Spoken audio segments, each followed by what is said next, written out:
year is being negotiated. According to the statement, these discussions have been ongoing even before this time, and what this latest incident has done is to bring urgency to the effort that this secret service is making.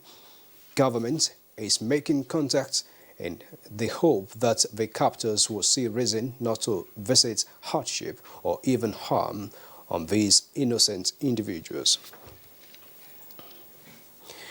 The Senate has on Thursday screened additional 14 ministerial nominees. Those screened include Senator Tayo Alasho Adura from Ondo, Mustafa Baba Shehuri Brono, Abubakar Aliyu Yobe, Bashiru Magashi Kano, Timi Presiva Bayelsa, and Ramatu Tijani Kogi State. Others include Richard Adeniya Debayo Ekiti, Zubairu Dada Niger, Chris Ingige Anambra, Mohammed Abdullahi Nasarawa, Sunday Dare Oyo, Musa Bello Adamawa, Sadia Umar Farouk from Zamfara, and Zainab Hamid from Kaduna.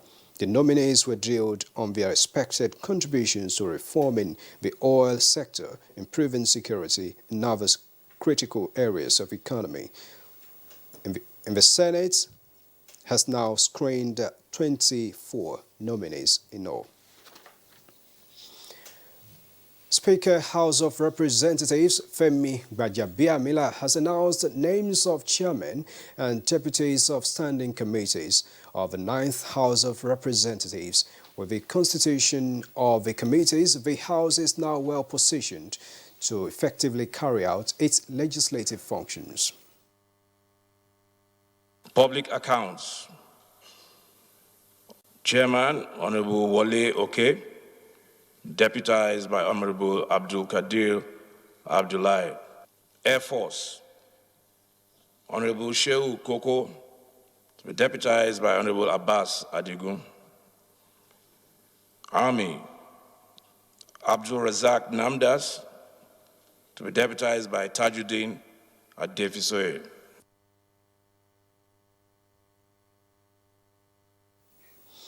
A coalition of northern clerics under the Arewa Pastors Non-Denominational Initiative for Peace have called on Christian Association of Nigeria (CAN) leadership to refrain from making sensitive and inflammatory comments which may be misconstrued by some persons and as such fuel division amongst Nigerians. National chairman of the group, Bishop John Abu Richard, said this at a press conference on the state of the nation. It's not a religion, it's a tribe. As I'm talking to you, I have our northern Borno State coordinator of Arewa Pastors. He's a Reverend Dr. Aliyu Buba. He is a Fulani man and he's the president of Fulani Christian Association of Nigeria. So why trying to now, proscribe a tribe to be Muslim? When there are Christians among Fulani, there are Muslims, So that is why we say we can't keep quiet. We need to sensitize the country and let the country know that. Secretary to the Government of the Federation, Boss Mustafa, says it is time for Nigerians in the diaspora to inject their knowledge, expertise and investments into the search for solution to the nation's development challenges. He was speaking at the 2019 Diaspora Day celebration in Abuja. The Nigerian diaspora, being at the cutting edge of technology and appropriately exposed at the international business community level, are the right connectors to propel this initiative. As Nigerians in the diaspora, you are our #1 ambassadors. As we move on, let us make sure that that green passport becomes the toast of the world, not just the toast of Africa. The Federation Accounts Allocation Committee has distributed a total of 762,597 million naira, including VAT and exchange gains, to the 3 tiers of government as revenue allocation accrued for the month of June. The distributable statutory revenue for the month of June is 652,905 49 million naira. This is higher than the over 571 billion received in the month of May by 81 billion naira. Of collection, 7% to Nigeria Customs, 4% to Federal Inland Revenue Service, and 4% to DPR. And there is also a deduction by way of transfer to excess crude account of 35 billion. There is also refund, 2018 refund to the Federal Inland Revenue Service, giving a net statutory allocation or figure of 595 billion 376 million naira. And that's the news for now. We'll bring you more in our subsequent bulletins on NTA. Wait for the discussion of today with Kinsley and Kieran after the break. What we are really cultivating here is a better future for all Nigerian women, and it's not always easy. Panadol Extra relieves headache, backache, joint pain, toothache, and menstrual pain. The pain is worth it. Are you aware that your perfect family may be under threat by germs? Germs can cause infectious diseases like diarrhea, typhoid, and flu. These infectious diseases are amongst the biggest killers of adults and children. In Nigeria, tens of thousands of children under the age of 5 have died due to diarrhea caused by germs, which could easily have been prevented. These illness-causing germs are everywhere.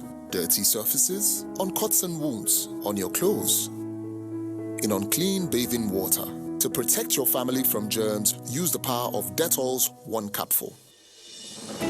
For surface cleaning, for first aid, for your laundry, in your bathing water, and to protect your family from up to 100 illness-causing germs. Be Dettol sure. NTA Television College Jos announces admissions into 2-year diploma programs in film and television production, television engineering, and broadcast journalism. The sale of forms will commence on the 13th of May and run through 30th July 2019. Admission forms can be obtained from all marketing offices, NTA state capital stations, zonal centers, or at the office of the academic secretary, NTA Television College, Rayfield, Jos. On payment of a non-refundable fee of 7,500 naira in bank draft in favor of NTA TV College. Applicants can also obtain the forms through the NTA TV College portal at www.ntatvc.edu.nj. Applicants are required to possess 5 credits in GCE or SSCE in relevant areas of study in not more than 2 sittings, including English and mathematics. All properly completed forms attached with photocopies of credentials must be submitted on or before 30th July 2019. For further inquiries, please visit our website at ntatvc.com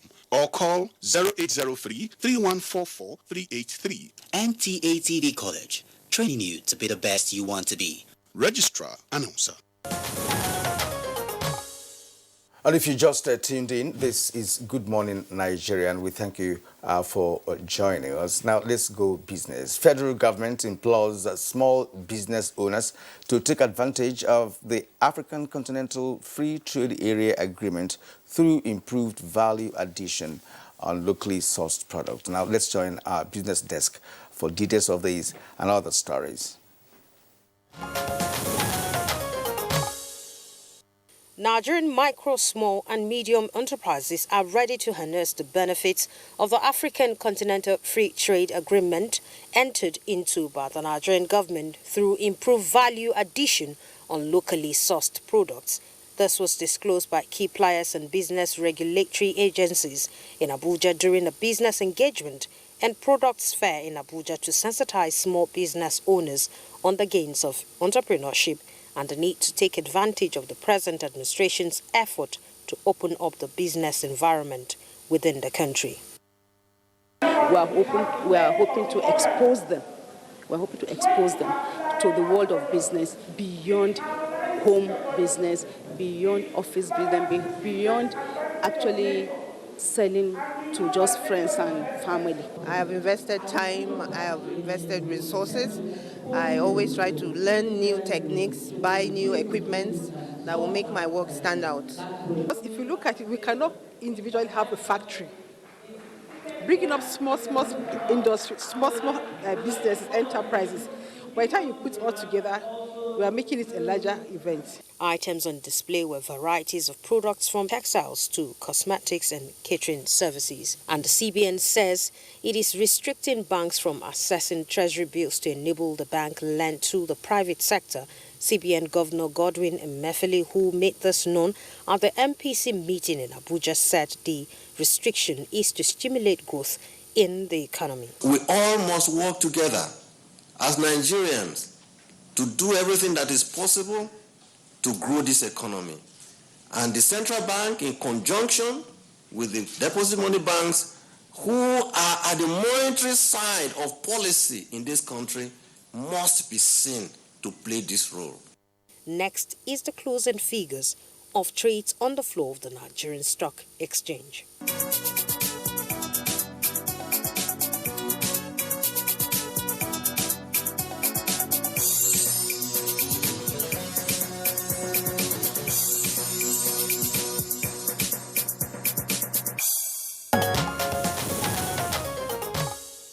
Thank you very much, Comfort, for that business package. For us, next on the program is Diaspora Review.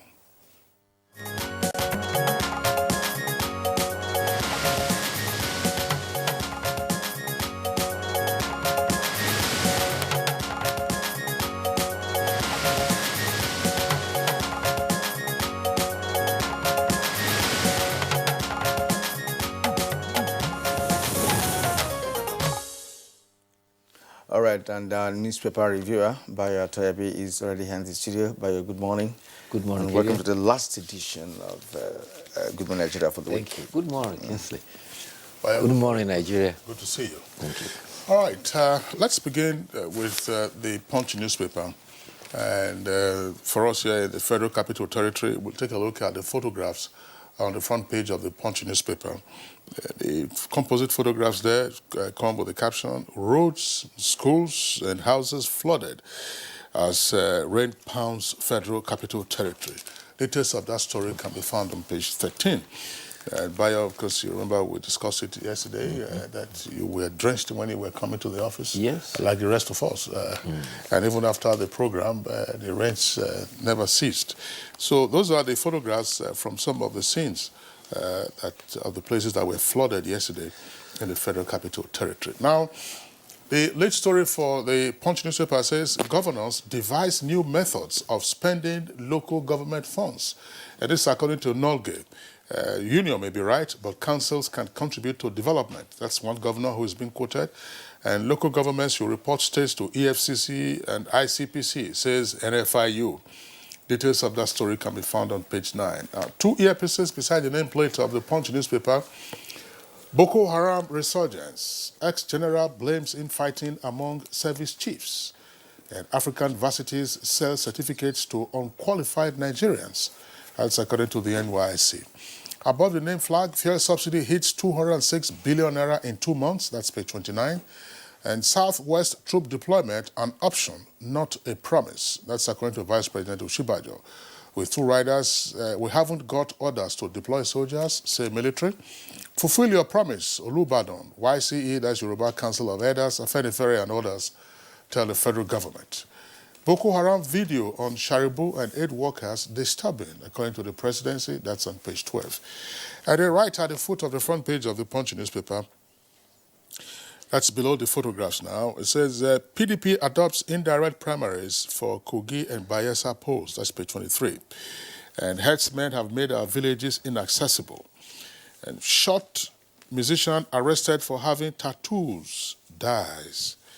Students protest killings of Nigerians in South Africa. Those stories are on pages 4 and 5. Bring El Zakzaki for treatment. Iran tests Nigeria. And reps to probe Obasanjo, Yaradua, and Jonathan power contracts, page 13. Carry on. All right, now to Daily Trust newspaper, below the nameplate. Daily Trust newspaper. Malami Tarlin, 6 others appear today as Senate screens 24. It's on page 3. Don't let Boko Haram kill us. Abducted aid workers cry out. That story can be found on page 4. And then federal government, states, local governments share 762.6 billion naira for the month of June. Now, the lead story on the Daily Trust. While we are negotiating with bandits, Sokoto state government, and then on the foot of the Daily Trust, we have some other stories there. Hajj, 20,469 Nigerian pilgrims now in Saudi Arabia. It's on page 7. Reps tell Buhari to appoint more women. It's on page 13. And man kills father with hoe in Jigawa State. Well, let's bring in Bayo now. Yes, let's start with the story about humanitarian workers. The presidency has expressed concern about the disturbing video of Nigerian humanitarian workers released showing them in captive by the insurgents. This presidency says it has been given assurance that contact is being made and the captors are being talked to. The statement by Garba Shehu, the Senior Special Assistant to the President of Media and Publicity, says besides the aid workers, there are the only Dapchi school girl held on religious grounds, a religious leader, and some other about whom there are engagers. Government is making contact with captors not to visit hardship on them, on these our innocent compatriots.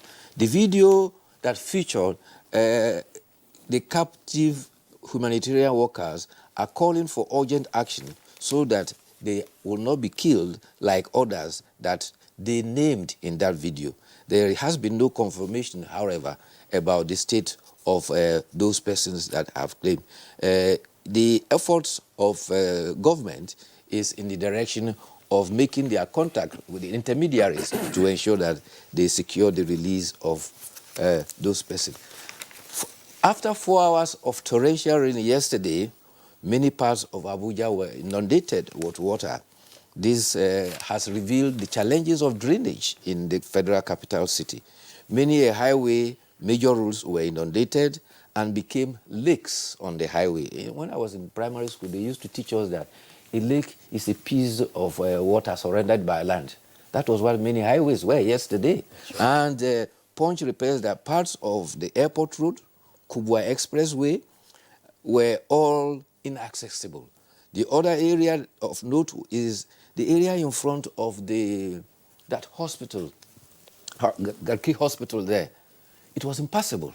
See, Bayo, yes, you made a point that it will likely be because of poor drainage system or blockage of drainages. But I can tell you that there are newly constructed roads in Abuja with very good drainage, and it still happens. You know, when we talk about climate change, or when you have the kind of rain we had yesterday, that the possibility of many places being flooded is there. Yeah, not talking, I think many, in fact, all parts of Abuja yesterday were flooded one way or another. That of Area 8, we talked about it, the hospital there, that one is perennial. Whenever it rains, you know, that occurs there, you know.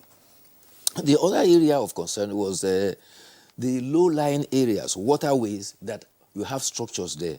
And the paper is indicating that development control of the FCDA had given indication about 120 resident buildings that are in waterway that they have marked for demolition. But the question to ask here is this: where were developmental control when these houses were being built? Houses don't sprout out just like mushrooms. They are built gradually on waterways until people come and live in it. And then when there is trouble like this, you have so many houses flooded. Another area that has been identified is Lokogoma area. You recall last year, we had a sad incident of a man who was driving his children to school in his Jeep, and his children, all of them perished in that same area. The problem is still there, yes. All right, Bayo, let's take this lead story, by the way, on the front page of the Punch newspaper. As the lead says, governors devise new methods of spending local government funds. If you recall, there was a directive by the NFI, that's the Financial Intelligence Unit, on how much local governments could spend per day, cash. There was an need, therefore, to encourage them to do e-transactions.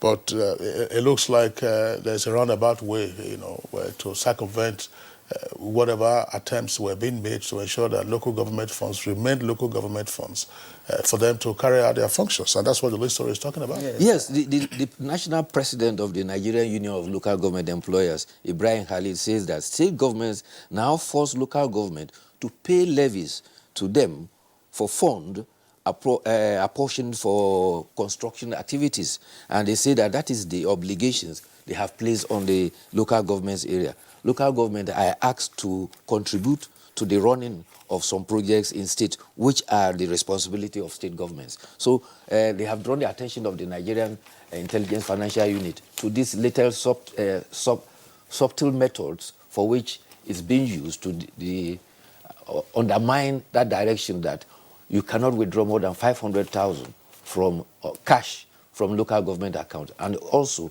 the money must reach the local government account before there will be any other transactions. You know, until the local governments are allowed to play their own role as a tier of government, these things will not stop. And the governors will, even if the financial authority does anything in respect to what has developed at the moment, there must be a way of devising other means of getting that fund. You know, but because of the inability of the key players in our political system, the local government is like a non-existential, you know, in terms of performing their responsibility. So it will persist unless something drastic is done to ensure that that tier of government is recognized and given their status, you know, in the entire political system of the country. Yeah, NFIU is drawing the attention of EFCC and ICPC to this latest method so that at least they can need it in the board.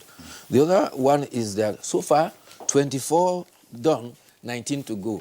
We're talking about the ministerial nominees. The Senate has screened the second set yesterday of 14 ministers. 24 screened, 19 is left. 8 of them will be screened today. The Senate, in fact, had to suspend its own rules guiding the sitting so that they can continue at 10 o'clock today and on Monday to continue the screening of the other. But there has been concern expressed about this tradition of take a bow and go. Yesterday, on the first day of screening, there were 10 that were screened. 6 took a bow and went. Yesterday, there were 14 screened. 10 took a bow and went. And meanwhile, the Senate has taken the pains to explain that when people take a bow and went, it's part of their tradition. But nevertheless, it does not expurgate them from the fact that they will still be screened by going through their CV and their particulars before they are eventually cleared. So therefore, taking a bow is not a clearance.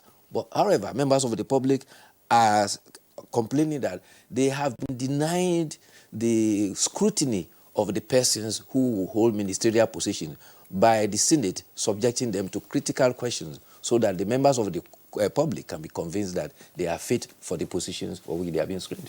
Yes, and that's what leadership captured this morning as a lead story, leadership newspaper. It came this way, ministerial screening. Controversy trails Senate bow and go privilege. There were 2 riders, 16 out of 24 nominees get special treatment.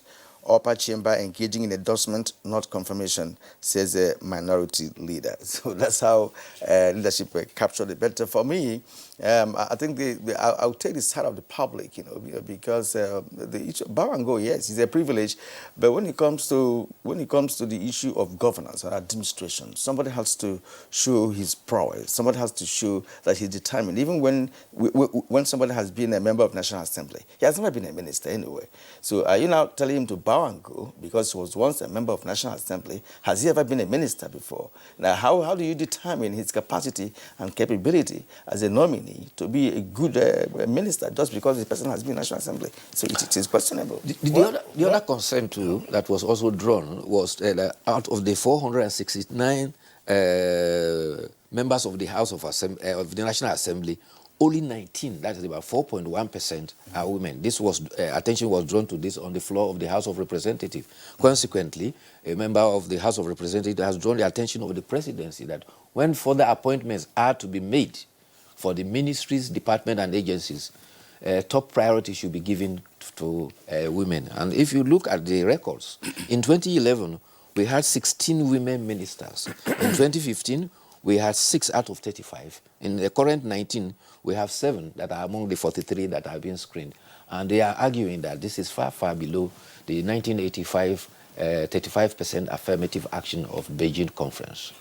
Well, back to take a bow and go, or bow and go as it is being called. You know, where Kyrian has made the point, it's a tradition of the Senate in the process of confirmation hearings to say, look, whoever appears before us will be apt not to grill such, excuse me, such a nominee. Well, if the basis of the tradition for ministerial screening is the fact that you have been a member, say, of the Senate or of the House of Representatives, that is something that is open to a public debate. Your parliamentary skills and experience aren't necessarily executive skills and experience. Exactly. And you are going into a different kind of assignment. Exactly. So what is it that you are going to meet or you are likely to meet, and how might you approach the challenges that you will face in your executive position? And you are screening ex-ministers who have already been in the office. That's you right. are not screening them. And those who have not been in the office, you're saying take a bow and go. Take a bow and go. How does that reflect? Anyway. And then if you recall, I tended to have assumed, you know, by way of benefit of the doubt, that having received the list of ministerial nominees on Tuesday, and the screening was due to start on Wednesday, that, look, how were the nominees contacted to get their resumes, or that's to say their CVs ready, print the number of copies for the members of the Senate and then to the Secretariat, that suddenly they would not be available. Here we are now hearing that, oh, okay, it doesn't mean that we are, of course, the Senate will have to, again, go over its proceedings of the nomination to say these persons have been cleared. But if you say you have to go over their CV again, when are you then going to invite them to defend issues or speak to matters that may arise from their CVs? Exactly. Shouldn't you have had their resumes, you know, studied those resumes, made your points, and in the plenary, while you are screening them, you raise pertinent questions? Are you going to have a backroom reconsideration of the nominees? It's supposed to be in the public domain. Yeah. And the U.S. that, you know, that we often refer to, is there any presidential nominee for an appointment who is told to take a bow and go? The bow and go is, in fact, having a boomerang effect, in the sense that the Senate, in trying to show that it's gender sensitive, has accorded the female nominees so far bow and go courtesy. However, the development from that is that senators are now, every state has 3 senators. So 3 senators from each state is trying to now and arguing and advancing for their own candidate to also bow and go. Yeah. So let the impression not be created that this is a perfunctory function. To say, look, let's just take them to the crucible. All right, gentlemen, we are rounding off this segment, but please, not without the editorial for today, because it's very important. It's the Agenda for Justice, Tanko Mohammed. Just briefly, Bayo, we are running out of time. Okay. I was going to tell you about the snake that dropped at the Ondo State House of Assembly. The ceiling were falling off, and the members said they cannot sit in plenary until the place is refurbished. Then they're talking about the editorial. The editorial is from The Sun, and it has happened on the appointment of the Chief Justice of Nigeria, and the newspaper is setting agenda for the 18th Chief Justice of Nigeria. And the target is at threefold. First, it says that the inability of the 3 arms to work together is also denying Nigerians of dividend of democracy. Therefore, the new Justice of Nigeria, Chief Justice of Nigeria, should be accommodative, work with all 3 arms of government, and also rid the judiciary of the suspicion of bad eggs who are alleged to be corrupt. All right, Baya Toyobe, we'd like to thank you for being around. We hope you enjoy your weekend, and see you next week. Thank you.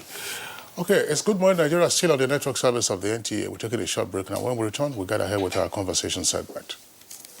Protocol and event management are special skills which can only be acquired through training and experience. NTA TV College JOS is organizing a special 2-week course on protocol, event management, and public relations to upgrade the capacities of practitioners. The course will equip participants with modern skills, techniques, and international best practices in protocol, event management, and public relations. Also, a special 4-week intensive course on non-linear editing techniques will run concurrently. The course will expose participants to modern techniques and technologies of non-linear editing. Take advantage of this course to hone your professional skills for premium packaging of your programs and reports. The venue for both courses is the serene and secure environment of NTA Television College, near Old Government House, Rayfield, Jos, Plateau State. Date 19th to 30th August 2019 for the course on Protocol, Event Management and Public Relations. 19th August to 13th September 2019 for basic non-linear editing techniques. Course fee 100,000 naira only per participant. Accommodation inclusive. For more information, please call 0803-314-4383 or 0806-980-9807. NTA TV College Jaws, training you to be the best you want to be.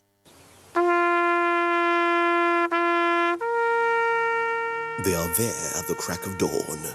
They are there busy preparing while we rise for our day. They are there silently, guarding, waiting, listening, and watching.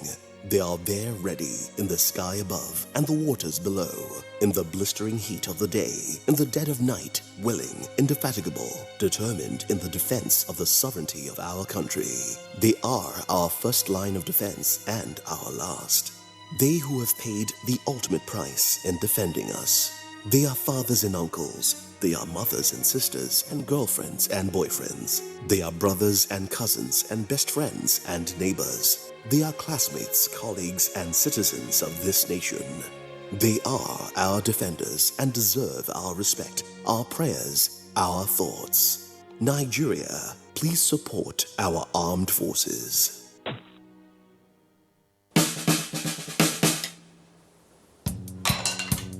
Son, being good at something requires strength. It requires pushing yourself. It requires putting in more.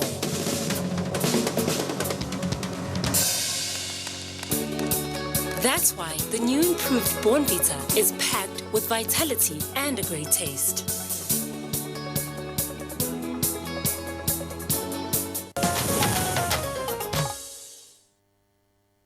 Now, to set the tone for our discussion this morning, which is on public infrastructure and maintenance culture, here is a background report as put together by correspondent Kunle Adeyeye.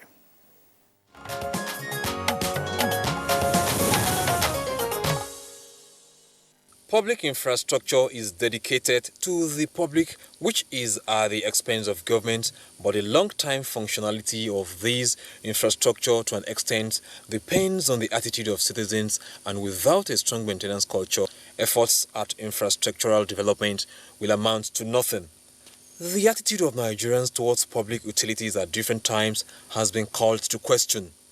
In some public institutions, basic facilities provided are not treasured as they are continually messed up. Though the maintenance of public infrastructure is a shared responsibility of government and direct beneficiaries, which are the people, the indifference of the masses to safeguard and maintain public property sometimes lead to decay and destruction. And over time, the inability of the authorities to subject those found culpable to face the law has not helped matters. On the part of government, it has also been observed that it has not been fully active in maintaining some of the public infrastructure as a result of inadequate funds and sundry reasons.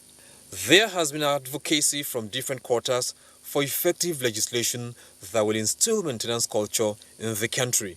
Is it possible to change Nigerians' attitude towards public infrastructure? And what is the role of facility managers in promoting the durability of public infrastructure? Guests on Good Morning Nigeria will give their perspectives shortly.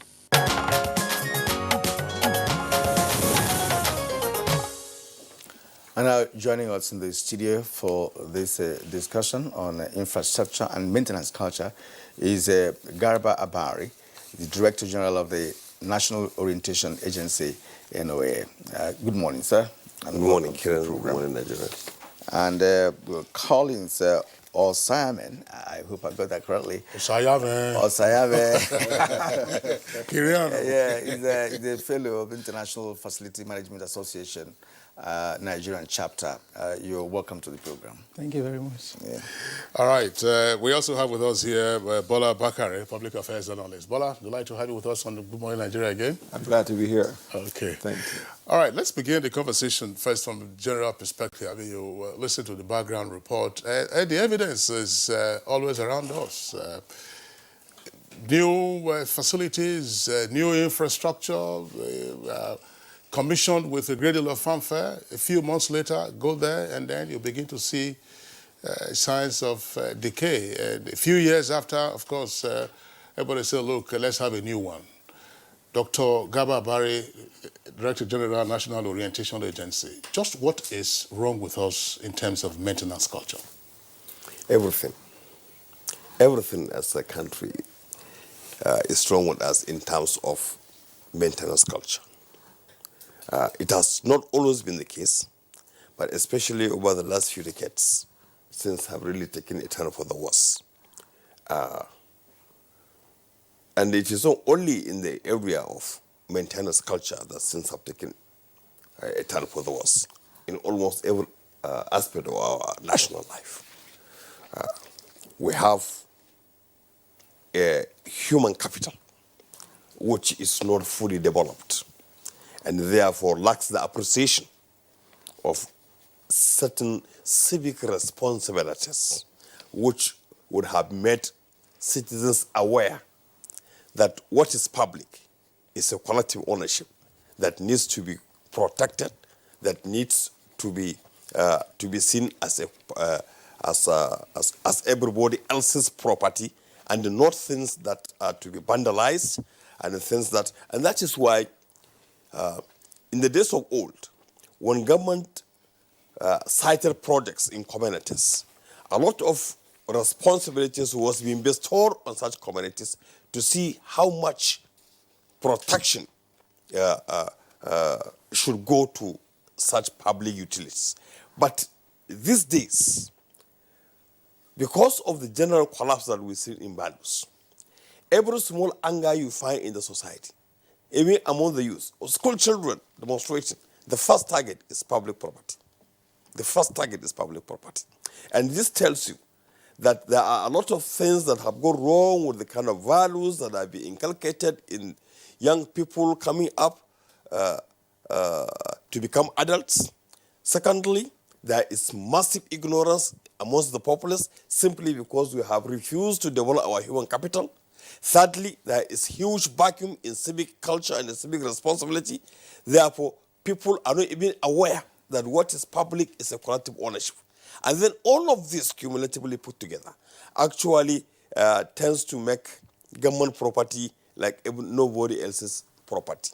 The National Orientation Agency actually realized this in very long time. And sometimes in September last year, we organized a national campaign, sensitization and advocacy on the protection of government property, and we itemized stakeholders. Those who should protect, those who provide the services. We brought Federal Ministry of Works, we brought the Public Buildings Department, we brought, in the case of Abuja, we brought the FCDA. We also tried to bring artisans who are the principal patrons when you remove the cover of the manholes. You take to them, they sell. We went to Afua and brought these people that are selling spare parts, to see a lot of public property wires, electric cables and the rest of them, railings, bridge railings, that are all public property that had been taken off by people. I don't want to call them criminals, but people who felt, I don't want to call them criminals, but people who feel that this is their own share, of the public or national cake. So this is the point. So the problems are actually big. The responsibility is not only for government, but for all of us as a family, as a government. The need to have a look at our education system for proper inculcation of civic values and civic culture. And of course, also for leadership to be very exemplary, because many of the things that we see being vandalized by people are informed with the wrong notion that what we cannot access lawfully, we can access through unlawful means. All right. Thank you for that opening remarks. And of course, you've made the points very clear. And this problem is so pervasive as it affects hospitals, stadiums, schools, theaters, and what have you. And these are infrastructure that are directly being used by the individuals who turn around to vandalize them. You know, even boreholes in the villages and small communities, electric cables, you know, in the villages. The same villagers who make use of the power supplied by these cables still vandalize them. And that's why I want to bring in Collins to give us his own perspective as to what our attitude to life has become. All right. Thank you very much for having me this morning. As a facility manager, I have a little bit different perspective from what we all in Nigeria say maintenance culture. You know, I was at an event 2 years ago where the former Minister of Works, Housing and Power came, and the title of that event was Maintenance Culture. And his first remark was, Nigerians do not lack maintenance culture. What we lack is maintenance economy. And I'm going to highlight on those things very quickly. I was very excited because that was one of the things that truly bothered me as a professional. Everywhere I go, I hear people say, oh, it's because we lack maintenance culture, that's why we are not able to maintain our facilities. And it's far from the reality. Because beyond the fact that we do not have the culture of maintaining our facilities, there are more terrible or more in-depth reasons why we don't truly maintain our facilities. First of all, I think it's pure ignorance from every person that is involved with managing our facilities. Lack of quality education and training of the professionals managing our facilities. 2, the people using our facilities, they don't have what it takes to be able to use these facilities properly to their own benefits. So it's beyond the... one of the things I always talk about is when you say culture and maintenance, culture is the way we do things here. That's the meaning of culture. And maintenance is being able to keep things going the way they've been designed to operate. So when you use these two terms together, it baffles me. So you are saying we have a culture of not maintaining our facilities. So let's keep on doing it that way. So let's not talk about changing the way we see things being done. You know, right from when I was in school, I've been hearing this phrase, maintenance culture, lack of maintenance culture. And this is more than 30 years ago, and we are still talking about it till date. And it has not changed anything that we have been seeing around our infrastructure. So what I'm saying here today is Nigerians should understand that it does not take rocket science to manage our facilities, but you need a lot of education and training to be able to manage facilities properly. For instance, I give you an example. The new airport that was recently commissioned by the federal government. I traveled 3 weeks ago out of this country. We used the hangars to get out of the lounge, go into the plane. But on Monday when I was returning back, they told us the fingers are not working, the stretcher that goes into the door of the plane to get us out.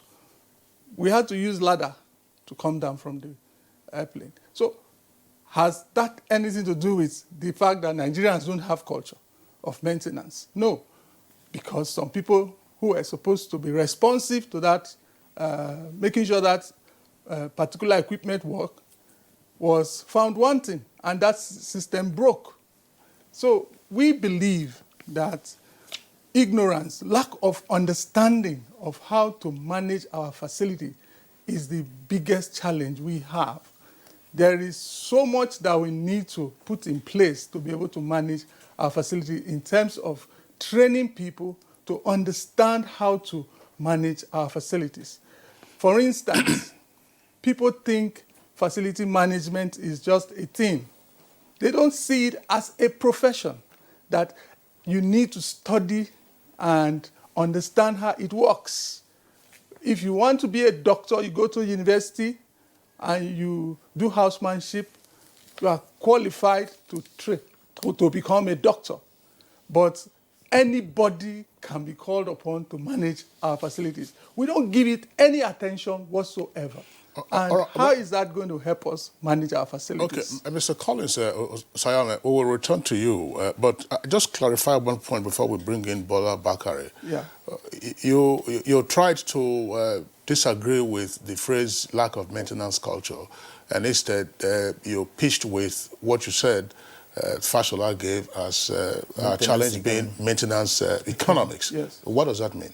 Yeah, you know, there is so much to be made, or so much funds to be made out of maintaining our facilities if we are able to truly harness this industry properly. He gave an example. He said, when you go to Europe or America, any other developed world, you see cars passing the road. He said, out of every 10 cars that you see on the road, at least 3, 4, or 5 are service vehicles. But when you come to Nigeria, you see 10 cars pass the road. All 10 cars are luxury vehicles because that industry does not exist. Those service cars are either electrical companies, plumbing companies, roofing companies, and the like. And you see them with their equipment stuck at the back of the truck. But here we don't have anything like that because we don't care about how our facilities look like. And these people are able to generate a lot of resources in the economy because they are being very active. If we are able to harness this industry properly, we will employ a lot of people that are jobless today. We have a lot of engineers. They don't have anything doing.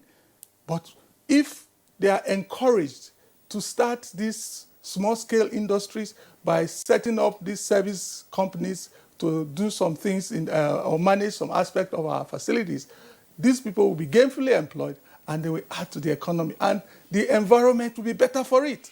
Okay, Yes. thank you very much. Of course, Kirian, I'm sure that we will have the opportunity, if not on this program, maybe subsequently, to drill into maintenance economics. I think that there are issues of Naira and Kobo involved, budgeting and so on and so forth, and then how the money is spent, once it is appropriated and who accounts for it. But Bola Bakare, what is your general take on, well, we call it lack of maintenance culture, and we'll stick with that in the meantime, that the evidence is so rich, large in our country?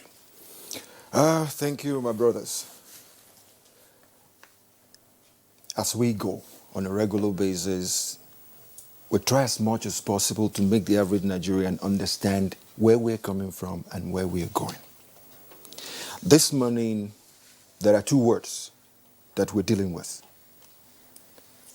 maintenance and infrastructure. With infrastructure, I will give 2 definitions for it. There is physical infrastructure, there is human infrastructure. To start with, it is the human infrastructure that affects the physical infrastructure. If you don't take care of the human infrastructure, your physical infrastructure is going to be in shambles. And what do I call human infrastructure? Education, health, nutrition. Little wonder, one of my brothers some time ago was saying stomach infrastructure, the average Nigerian was laughing at him. It was a straight-laced answer, a straight-laced language that has in-depth meaning. If you don't take care of the human factor, all other infrastructure will go to waste. That is why, if we look at where we are coming from, we need to look at where we are coming from before we determine where we are going. And that is why the human factor comes in.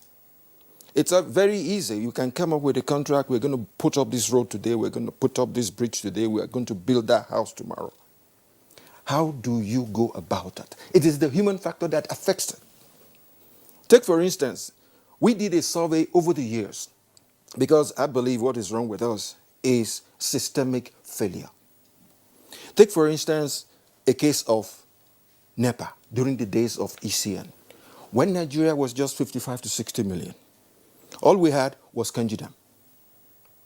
And Kanji Dam was giving us all the power we needed. Were there not people in Nigeria that knows that our population will go from 55 to 60 to 70 to 80 to 100 to 120? There are people there. Are there no professionals that knows that Kanji cannot handle 60, 70 million people? You see, it now boils down to what we do and the results we get. In these days, there is what we call procurements. That is how you go about developing infrastructure. Now, when you're going into procurements, in most cases, if not in all cases, the government is in charge of that. The government is always the client. But what happens to what you put together? What happens to what you put up? The government says, okay, this is an advert, I want to get this road done. You now bring in contractors. At the end of the day, you, the client, will now give the job to somebody who is going to give you the best returns, not necessarily the best professionalism. That is why I am saying the human infrastructure affects our physical infrastructure.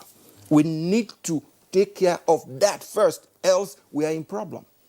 Okay, let's move on to the next level. Now you have the infrastructure in place, be it a road, be it a house, be it a building, be it whatever. Now the human factor comes to bear again. Take, for instance, let's talk in terms of civil engineering and road construction. Put up a road today, and then you have what we call asphaltic overlay, 1, 2. The black one, so the average Nigerian doesn't know the asphaltic overlay comes in 2s or 3s. Now, if the road is going down, the road will tell you itself. It will start cracking. What you do to it is, they call it crack sealing. If you don't seal the cracks, the asphalt will come off. The wearing course will come off. If you don't do anything, the binder course will start cracking, it will come off. At the end of the day, it becomes what we call, in general terms, a pothole. Then you start seeing the base. You see, the human factor is what I am saying again. Somebody somewhere is busy looking at it, cracking, moving off, failing, and at the end of the day, it becomes a huge problem. It is not that we do not know what we are doing, but the human factor is very, very, very, very key here. That brings to the fore the language that our former minister used, which I am part of: maintenance economics. You see, culture in itself is an appropriate language. What you do is your culture. You can improve on it. You can either be decadent or you can be fantastic. But if you bring in the economics into it, it is an added value to that word maintenance culture. We can add it together, maintenance culture economics. Because if you don't look at it from the economic angle, we are in problem. You built a road today for 10 naira. You do not fix it, and it goes bad. The integrity fails. You will end up spending more money to fix it, or maybe probably you scarify the whole stretch of road like we are doing at our airport road here in Abuja. A whole section is being scarified for a new asphaltic overlay. What were they doing when the road was failing? In engineering, basically, if you are given a contract to do a road, you have to give guarantee of some years that this road I have made today, in another 5, 6 years, it won't fail. If it does fail, you call him back. Those are factors of culture and maintenance economics, which I guess we should be to the fore. And I guess as we go on today, we'll be able to trash all the parameters that are involved. Yes, all these new emerging phrases, human infrastructure. And of course, Collins talked about maintenance economics. That's the business aspect of the maintenance culture, if you ask me. Because we are talking about maintaining, sustaining an infrastructure, making it to last. For instance, go to a national stadium here in Abuja. You will see things for yourself. That this this stadium may have been ignored for a while, and of course you have a dilapidation and what have you. But there's another aspect. I'd like the DG of NOA to come in. Are we really having challenges of technology? You know, because we depend virtually up to 95% of our infrastructure in this country, you know, by foreign firms, right, with their own technology, because we have not been able to grow our own indigenous technology. So what are you now maintaining? If you want to maintain an infrastructure that was constructed by a foreign firm, perhaps you need some expertise to be able to do that. And if I may make reference to what Bola said earlier, that education and all of that should come in. Don't forget that our own grandfathers maintained their own infrastructure in their villages without even getting education because of knowledge of the importance of this infrastructure. So are we having challenge of technology? I still maintain that largely there is the matter of attitude. Largely. And I want to emphasize and come down to as low as I can get that yes, road maintenance, airport maintenance, these are all mega projects, mega infrastructure that we're talking about.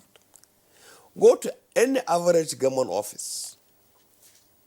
Go to any average government office and see the kind of infrastructure that you find there. A government vehicle that has been parked for a number of years simply because what you require is not more than 5,000, 10,000 naira to fix. This is attitude. An air conditioning system is not functioning simply because you require 4,000, 3,000 naira to put in the gas in there. This is attitude. A chair that an officer sits on, you find it is supposed to be 4-layered, it's only 3, and no one is paying attention to that. That is attitude. But these are not the kind of things that we do when it comes to our own personal property. That's not what we do. Certainly, I cannot keep my car down for 1 year, 2 years, simply because I don't have 20,000 naira to either buy tires or to fix the carburetor or to do whatever little thing that will keep it going. This attitude of public property is not anybody's property. It's something that we need to change. And that is why I am talking about education. The education in the broader sense. Not professional education, but education in the broader sense. The education of an engineer, not an engineer as a careerist, not a medical doctor as a careerist, but somebody with an all-round education, versatile enough to appreciate what value education actually inculcates into him or her. Now, what I am saying therefore is, and I think Bola is talking about that exactly, you know, the human capital development. Not necessarily taking people to go to school and they give them certificates. But the human capital development actually encompasses the entire gamut of all that will make the individual a rounded person.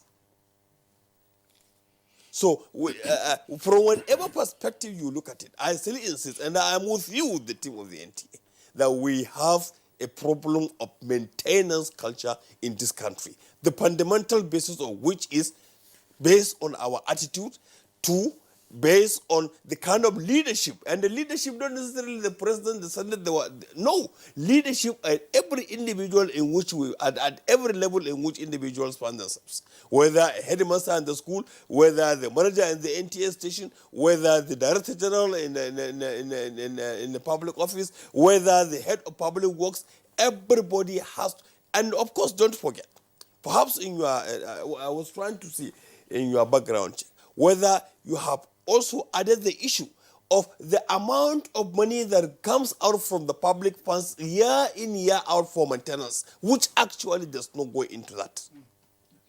Well, you know, Dr. Abari, DG Noah, you've raised a number of very important points, Kira and the other guests. One, very quickly, before I take us back into time. You said in terms of attitude, an air conditioning system isn't working, or a chair that normally should have 4 legs has 3, and the officer is sitting on it, the chair is not maintained, the AC is not maintained. If you go to the Federal Secretariat, I don't know whether they have running water around the clock. But these same officers have the funds, to undertake travels, to undertake tours. This is a question. You can say that the different subheads of expenditure, but the infrastructure that you require to function effectively, you don't keep them in order, but the trip that you need to make so that you earn your DTA, that is a must-have. But let's ask ourselves this question. For our viewers who are in Lagos, and Bola is familiar with this, and I guess the other guests as well, there is a bus stop, I hope it's still there, PWD, it's on the Agege Motor Road. PWD stands for Public Works Department. Growing up, we're all sufficiently old enough here, we knew how public infrastructure were maintained throughout the country. Even in the villages, you had the road menders, so-called road menders. Yes. The roads, the untarred roads, we call them earth roads. Earth roads, yes, unpaved, whatever, but they were maintained. And if you went to any public building, you knew you were in a public building. Where did we start to get it wrong? Corruption. Corruption. What are the dimensions of the corruption? All the things that you are saying now. Absolutely. Absolutely. All the things that we have mentioned now. I have talked about how budgetary allocations are made for maintenance of public buildings, or for maintenance of air conditioners, or for maintenance of cars, or for maintenance of generators. Where is the money going? Or where is the money going? Let me add to what you just said. You see, we referred to the PWD. We remembered how they were able to efficiently manage our facilities and infrastructures. I will refer to that era as the analog period. But right now we are in the digital age where everything is computerized, like you said. And you cannot use an analog knowledge to manage a digital world.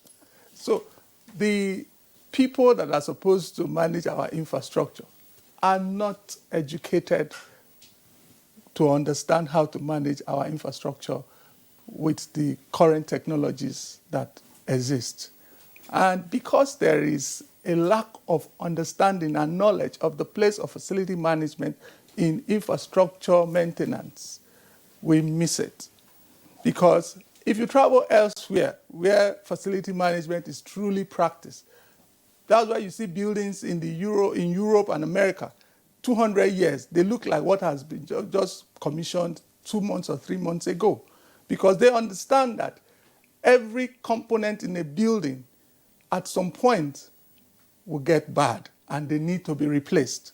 And they prepare for it. Nobody is in charge of our infrastructure in Nigeria because we don't consider it as necessary. You just get a building, you use it the way you want, and think the building will take care of itself. Even humans, we have to help ourselves to stay alive. Talk less an object that does not talk or do anything. So we don't make efforts to get people qualified. Not just anybody, just go. Because if a doctor knows that if I don't do these necessary things to this human being, he's going to die. So he will take every pain he has to make sure he gives him what he wants. But because somebody there who is not even qualified in the first place to manage facilities, he's not been trained. He does not have an idea of what he's doing there. He's just called afterthought, call over, just come and take care of this facility. And he's there. He makes provision for budget allocation for the management, and he diverts it for other uses, and he does not. Because like he said, an air conditioner, for instance, the manufacturer knows this air conditioner will last for at least 15 years. But you have to do some certain things at some certain periods. And if you don't do those things, it's not going to last 5 years. It's all going to break down. And that is what we do. There's what we call scheduled maintenance and corrective maintenance. So if you don't take care of your scheduled maintenance as at when due, you are going to short-live the life of that particular equipment. And when we say we lack maintenance culture, that's where I also think I differ a bit, because we don't just throw away the generator or whatever when it gets bad. We are also used to corrective maintenance. We do correction until it fails. For instance, let me give you a typical example. Maybe that will give us an idea of when we talk about maintenance. In Nigeria, when you buy a generator, you run it until one day when you get to that place when you want to turn on the generator, it refuses to come on. That is when you realize that it needs attention. But that generator needed attention long before that time, just like your car. At every 5,000 kilometers, depending on what the manufacturer has specified, the oil you use, you go and service it. You change the oil, you change the filters, you change those basic stuff that needs to be replaced. After you do that, you run it again for another 5,000 hours. However, in maintaining our infrastructure, when we have generators, we run it, and the manufacturer say after 200 hours, change the oil, change the filter, change the belt, or all the areas that needs to be changed. We don't do those things because nobody is there to look at the manuals to know how to manage this generator. We run it until one day we go there, we want to turn it on, it's not coming on. You say, oh, it has failed. I need somebody to come and fix it. Then the person comes and tells you, oh, the crankshaft has broken because you forgot to replace the oil, just the simple oil that would have cost you less than 5,000 naira. It's going to cost you maybe 100,000 that you didn't prepare for. Then you start running up and down. So after some time, you just leave the generator and say, oh, we don't need generator again. Let's start using NEPA the way it comes. Anytime we have power, we go ahead and do it. So these are our basic, but people are trained. See, sorry, I'm not pausing, so you made very valid points, from your view.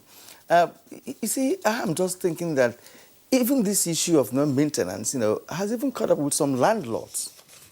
When they build, have a structure where they have tenants, they don't go maintaining those structures. You need to go and beg a landlord to go and maintain his own property. But because he is not living there and you are paying for that, if you want to live under a leaked ceiling, it's your business. So you find people changing doors in their houses, which is not their own personal houses. It happens. But let me tell you where I brought in the issue of technology in this. Because irrespective of how we look at this, every other infrastructure is technology driven. Absolutely. And for you to maintain those infrastructure, you have to be enlightened or have knowledge of the technology that you use to keep them afloat. Yes. For instance, in PRODA is one of the oldest federal government agencies in science and technology. Actually, in the early 70s, they brought about the first prototype car in Nigeria. If you go to PRODA presently, you will discover that they're still using equipment they brought in there 40 years ago. And because the staff of the agency were almost running out of, in fact, you don't have anything to work with. It's as if you come to work and you'll be looking on it. So they had to be forced to maintain those facilities. You'll be amazed to see the kind of maintenance culture that goes on in PRODA for them to be able to sustain those equipment bought 40 years ago that don't be able to be replaced. Right, so it's a matter of attitude, as he pointed out, and I want to bring in Bola again here with respect to the human infrastructure you mentioned earlier on. You could expatiate on that for us to see how it has a link with the poor attitude of maintenance in this system. Thank you once again, my brother. I'll reiterate this. The element of the human infrastructure is highly pertinent. Doctor here used another word for it, the human attitude. I will use another word for it, the human will to get things done. To me, it is secondary that you have a PhD in whatever. If the will to get something done or anything done is not there, the certificate, to me, for all I care, is irrelevant. And that is the vein of what we are talking about here in Nigeria. The doctor used the language, he said, corruption first, corruption second, corruption third. Corruption is not a physical thing. It's a human thing. It is a human factor that brings in the corruption. It is the human factor that lacks the willpower to get anything done. So that is where we have to make sure that we rejig ourselves. And how do we do that? Thank God we've had 20 years of democracy. And within those 20 years, I will use one language, we've been fumbling, we've been wobbling, but at the same time, we've been moving forward. Because I believe our democracy is work in progress. And then we are improving as we go.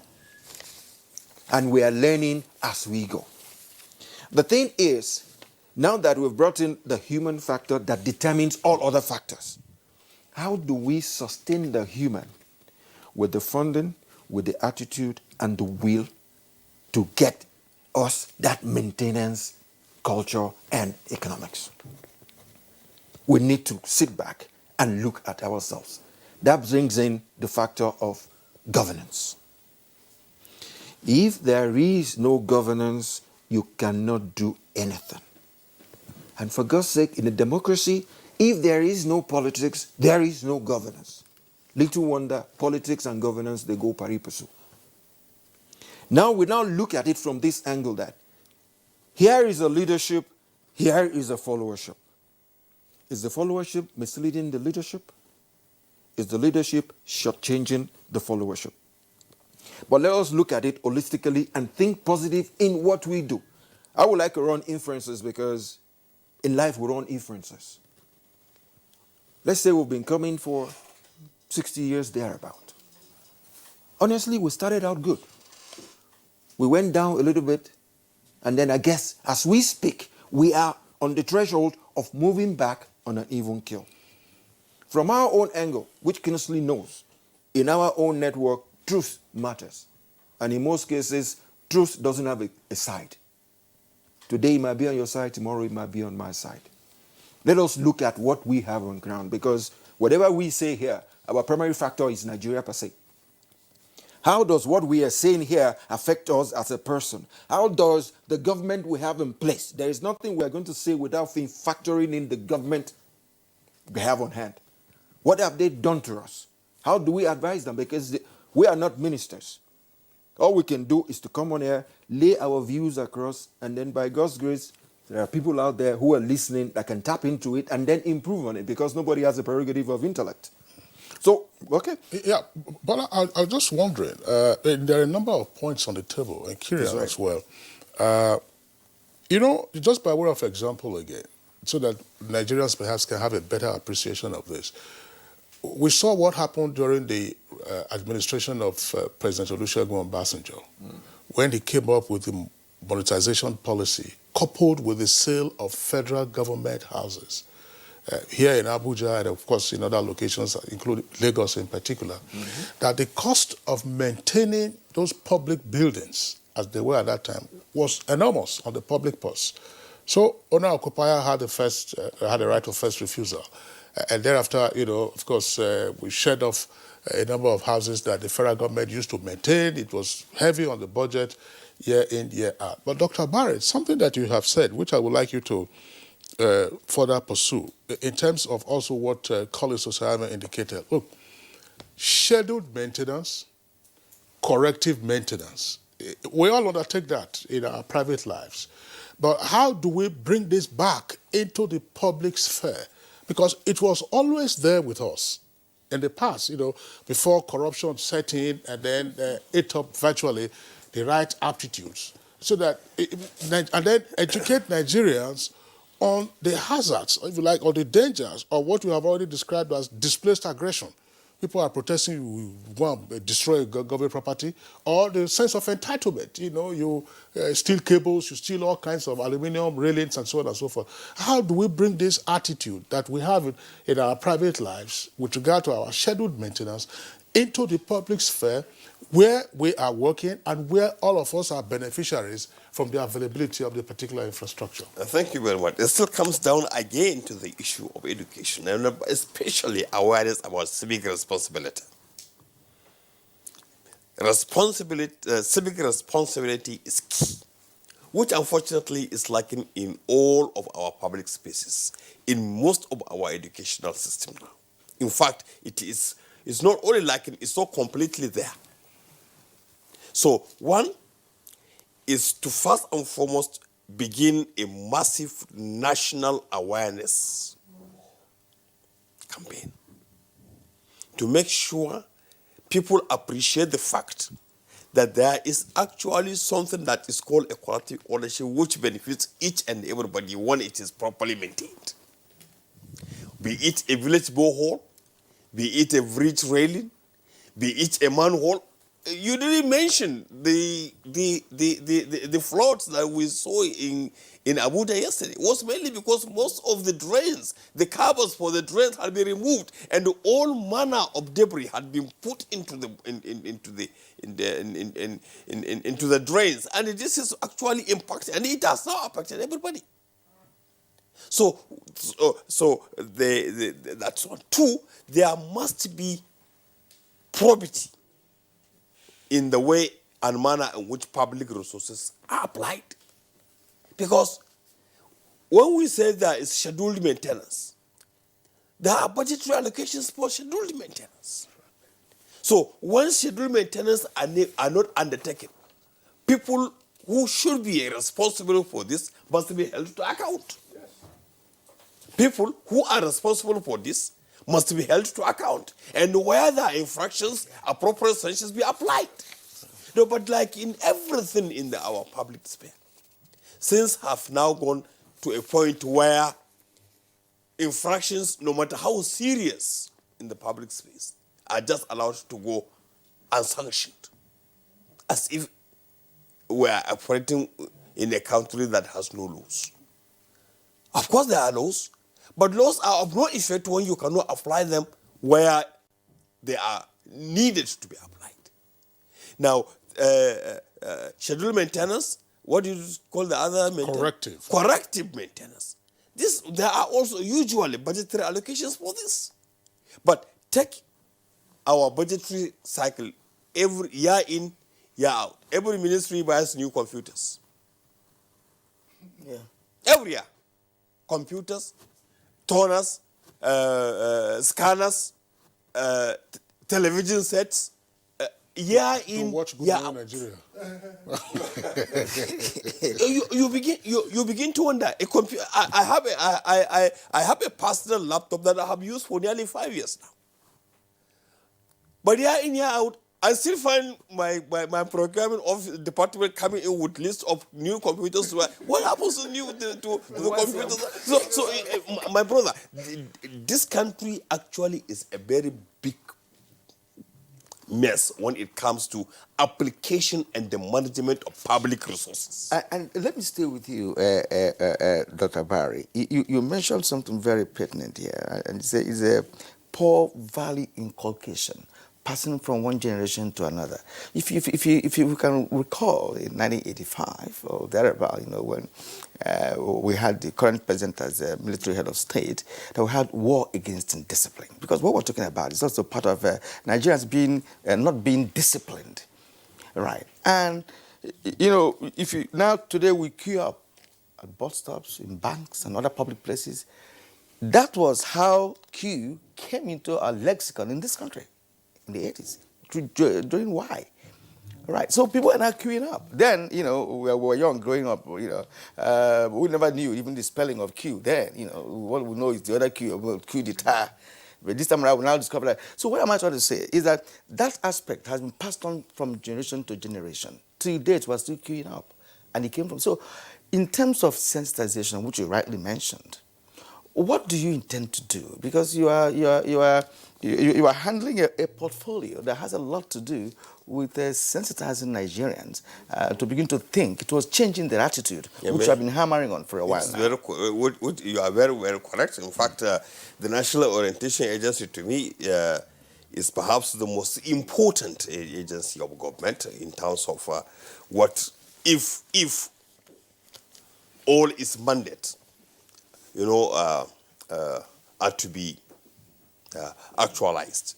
It has its own realities within which it operates, and unfortunately, and it's not part of the discussion for the public domain.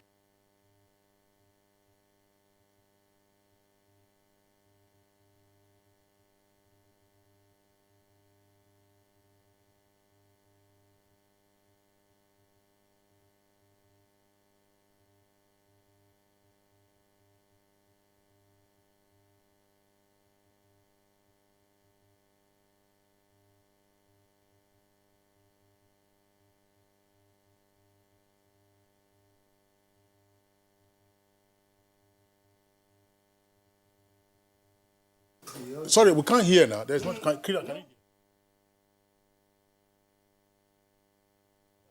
Oga Kasali electrician who they look for with this. Oh, Oga Kasali, come help us fix this wire now.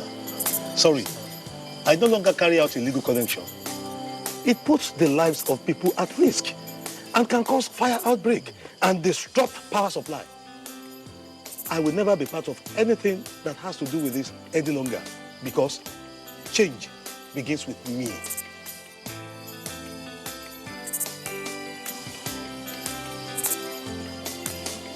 Oh boy, wetin him talk make sense. Oh boy, make we carry this ladder comot from here. This message is brought to you by the National Orientation Agency in conjunction with the Federal Ministry of Information and Culture.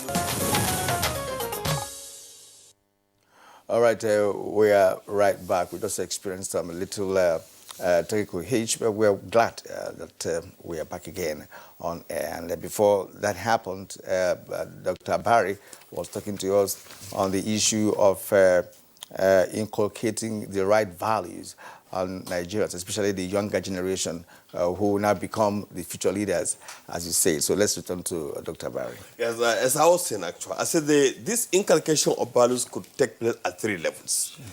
At the level of the family, which is the foundational level for the character formation and the molding of the child, the discipline of the child, and in the days of all that you are making reference to, the discipline and the moral rectitude of the child was as much that of the family as it was of the entire society or community. Then the school system. The school system actually had values that were being inculcated. Today, the education system actually leaves much to be desired in terms of the kind of morality that you see, the kind of discipline that we see, that we had been used to in the past. Incidences are being reported daily of how even teachers to whom, in whose care children have been handed, can no longer discipline a child when the child goes Frankish. You understand what I'm saying? Now, all these kind of things actually cumulatively now lead us to the production of a crop of young men and women with no history of where we are coming from, and therefore do not even understand most of the responsibility that should come onto them as citizens. All right, Dr. Barry, thank you very much. And of course, it's a very interesting conversation that we're having this morning, and we have a torrent of tweets that have come in from our viewers. Kirian, let's go through the tweets now, and then continue with our guests. Law Alpha C has this tweet. Nigeria cannot be said to be infrastructural deficit, but for the fact that our maintenance culture is zero, and little or nothing was done by previous administrations to address it. All right, now from Dele Jack Solomon, inadequate fund provision, a lack of efficient maintenance department, and poor quality manpower required to embark on repairs of public infrastructure in Nigeria have contributed to the decay of assets, social overheads, and infrastructure. A need for maintenance should be cultivated. Now, Nsima, splendid. We have one of the worst maintenance cultures in this part of the world. Now, once it is commissioned, that is the end. Citizens see public infrastructure as government responsibility alone. The National Orientation Agency should carry out adequate sensitization on this. And from Mike Anyako, our maintenance culture, to say the least, is very poor. I even say zero. But that's why pipe-borne water we used to have disappeared in many states. Nigeria always is moribund. Our refineries in comatose. Still, we talk of unemployment, security, etc. Right? Strong leadership will definitely change this story, because many of the fundamental issues militating against this infrastructure border on corruption. All right, this is from Titus Mondenok. Maintenance culture in this country is virtually zero because our mentality towards maintaining infrastructural facilities lacks sincerity and oftentimes characterized by corruption with inefficient supervisory models and oversight to checkmate inadequacies and performance. And from Usman Banikantu, since inception, Nigerians lacked the orientation to assume ownership and imbibe maintenance culture and sustainability of public infrastructure. So until and unless public infrastructure are seen as community assets, then people can see and value public infrastructure. Now, Festus Akimboyewa tweets, the poor state of our transport, energy, waste management, water, schools, hospitals, and other infrastructure makes it obvious that we lack maintenance culture. Governments at all levels must work with the private sector to inspect our existing infrastructure and maintain them. All right, from Sani Michael Omakoji. While we lament and complain of deficit infrastructure, it is also disheartening that our maintenance culture is poor. The road that the lifespan is meant to be 15 years, we will use it for 30 years plus in this country without maintenance. And that's why we have bad roads all around. Now, Kathy Holmes. In this country, public infrastructure is nobody's business, and to cap it, our maintenance culture is zero. The reason we are backward as a country because we don't maintain the infrastructure that we have, which is one of the differences between rich and poor nations. All right, Fonahami Idris. Enforcement of law and order is a major factor aside ignorance. A reckless driver will hit an electricity pole and his insurance company would not pay. Someone will remove the bridge handrail to make a spoon and nothing happens. That's right. You can see that that's led to a change in construction of railings on bridges. It's now concrete rather than the aluminum that we used to have in the past. It's just taking them one after the other. This is coming from Abundant Jacob. The difference between maintenance economy and maintenance culture is understanding the application. A viable economy has a culture that sustains it. One cannot be substituted for the other, but once both are combined, the result will be impressive. All right, from Danladi Ndaibo, the reason for the poor maintenance of public infrastructure is seen as belonging to everybody and to nobody. Such facilities are usually neglected a few months after commissioning. The contractors have got the money and government officials their kickbacks. Chris Simeon tweets, Chris Simeon, that's on the next page, says some of our public infrastructure do not stand the test of time due to the poor attitude of those who are supposed to maintain them. Now, Seidu Bello, the DG NOAA has captured my thoughts. We pay no attention to government properties that require less to repair. Our patriotism to this nation is lacking. May God save us. Now, this is coming again from Abanda Jacob. I agree with Mr. Bola that infrastructure is both human and physical. True that when human infrastructure is underdeveloped, no matter the status of physical infrastructure put in place, it will be virtually useless. The unfolding of our human infrastructure is our bane. Kira, there's a point I would like colleagues to clarify again, and this has to do with scheduled maintenance, corrective maintenance. The DG NOAA, considering his own orientation, that's to say his current job description, has talked about values and values and values. But can we reduce this into managerial capacities or lack thereof? Are we looking at management failure, supervisory failure? When he talks about leadership, if there is a supervisor in charge of the studio where we are, and the supervisor doesn't do his or her work, we'll have challenges. No doubt about that. So is it managerial failure or supervisory failure? And in particular, when we are looking at all of this, we have seen a change in recent years. Again, that's probably has to do with procurement.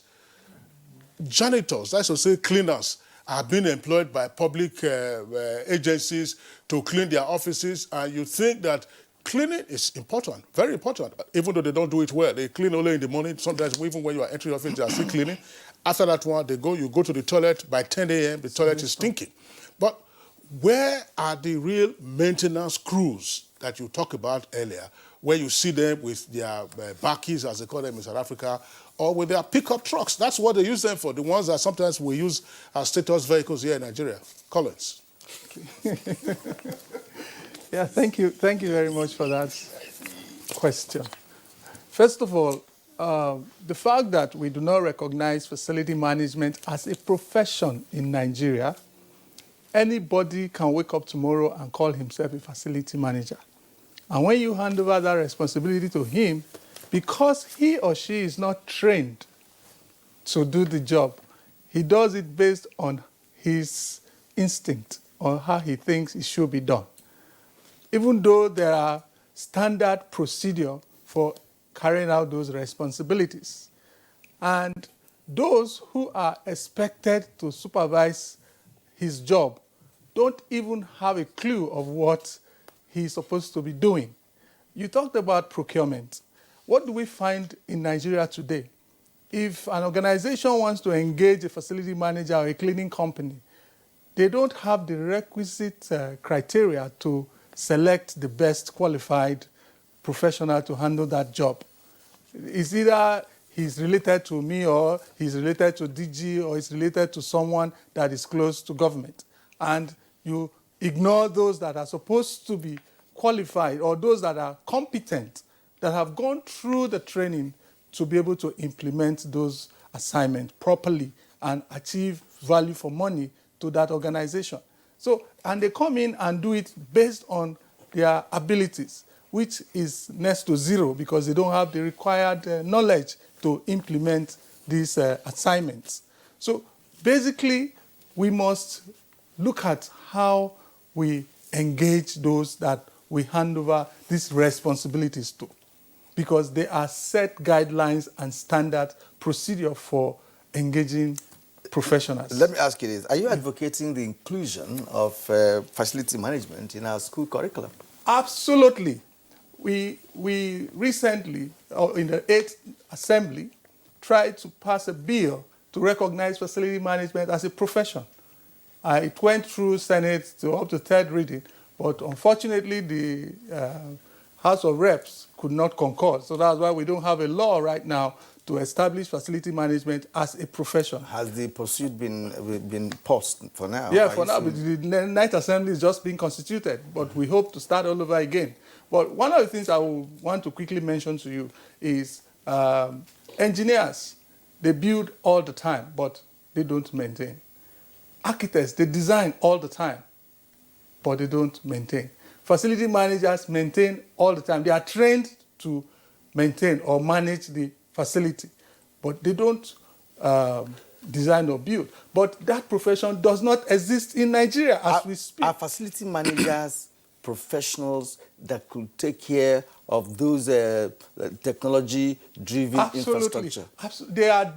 It's just like in the medical world, the gynecologist makes sure the woman, when pregnant, she's taken care of, and after delivery, then the pediatrics doctor take care of the baby going forward. So the engineers, architects, they put the buildings together and everything is set.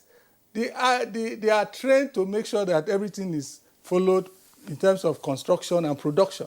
After which, the facility manager ensures that the building stays like that for the remainder of the life of that infrastructure. But unfortunately, the profession does not exist in Nigeria. So when we talk about maintaining the facility, people that are currently managing our facilities are not trained to be able to manage them. There is two ways, or there are two ways we are looking at maintenance today. We are looking at the users of the facility and those who are supposed to take care of the facilities, who are supposed to be the facility managers. Now, we are putting all the blame on the users that have less than 10% of what should make a building function the way it's been designed to function. Actually, if a facility manager is in charge of managing a public facility, his job is to ensure that the people that use that facility enjoy the use of that facility. But if it's not available, who takes care of that responsibility? It becomes an afterthought. Oh, we need to make sure that the generator is being maintained. Okay, you go and do it. And he has not been trained. So all he looks at is, oh, money is coming to do this job. So he doesn't understand why he should be doing some certain things at some certain times. So he rather diverts it to the one he thinks is more important for him. What you're still referring to, Collins, in answering Kieran's question, is managerial. Yes. To say assignment of responsibilities and ensuring that there is monitoring and control. Yes. At the end of the day, the facility manager doesn't have to be an engineer, no. but he will recruit an engineer to fix an electrical problem, yes. or to fix a plumbing problem, yes. or to fix a structural problem. Correct. We're having a lot of infrastructure coming up now, and there must be concern, for instance, as to whether we'll have the right orientation to maintain our rail tracks, for instance, to maintain the roads, the highways that are being constructed all over the country, yes. And so on and so forth. I just wonder, in terms of reorientation for all of this, Bola Bakari, before the DG Noah takes over, sometimes you have this, what some refer to it as showmanship. A governor or a local government chairman or some supervisor goes to a secretariat of the state or wherever at 7:30 or 8 o'clock, and those workers who are not around, the gates are locked against them and they are said to lose their pay for that day. Might spot checks also help? I mean, I would be delighted, for instance, if, well, that's not necessarily his responsibility, just by way of an example. A big man goes, I say, I want to see your washroom. Yes. I want to see your washroom at 12 noon or at 1 p.m. And you find some of these diseases that you could find all over the place because all these toilets are poorly maintained. So, what might help in terms of reorientation of management? Management is a managerial responsibility. That's right, Kingsley. It brings us back to the element of human infrastructure. Yeah. It is highly important. And I still maintain the factor of leadership, followership, which you just said now, managerial against the underlings. But there are instances where even at the top, there is a deficit of human management. Let me cite you one instance because I've been keeping this to myself, but when a life is lost, I get very, very agitated. Take, for instance, one huge problem we have in Nigeria that nobody looks at. If you look at our pipelines in Nigeria, they were put in place 30 years ago. All our pipelines. More than 30, 40 years. In engineering, if you put down a pipeline, it has 3 categories. They call it young, between 0 to 10, 12 years. They call it old, between 12 to 22 years. They call it sensitive. You see, when it gets sensitive, it flakes. That is why it's easy for militants to puncture. At times, they don't even have to wait. It corrodes and it leaks. Take, for instance, in Lagos. There is an estate in Lagos they call Diamond Estate. One of my friends was living there, and he has a borehole in his house. My brother, you will go to his house and scoop raw petroleum.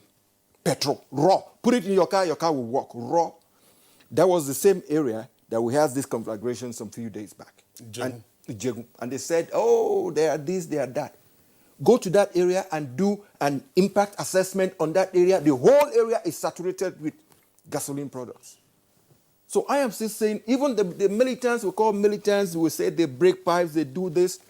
It's because the pipes are at the sensitive stage, which brings about what you said earlier, the upper echelon of management. What are they doing? You are now saying the upper echelon of management can easily say, I want to see your washroom today. The upper echelon management in some other spheres of governance will be able to say, I want to go and see where I oversee. That's right. And then so that I can get the right brief, not just somebody briefing me. I will get the right brief and know how to approach the situation on ground. So basically, the leadership, followership, the managerial underling, there are factors of human infrastructure which we should not forget, and which is a factor where the government of the day plays a huge role. Yeah. Not just the government alone. When the government is in place, people like Dr. Obari now takes over to say, okay, this is my purview. The government in place gives him his own, he has his own mandate. But unfortunately, like he is saying, there are instances where he cannot operate due to some what have you along the line. But that managerial underlying situation, it's been done in this case. It's been handed to Dr. Abari here, so to speak. And then what about the enabling environment for him to get the work done? Is the problem his or is the problem of the leadership? If it's the problem of the leadership, let us approach the leadership. If it's his problem, let us approach him.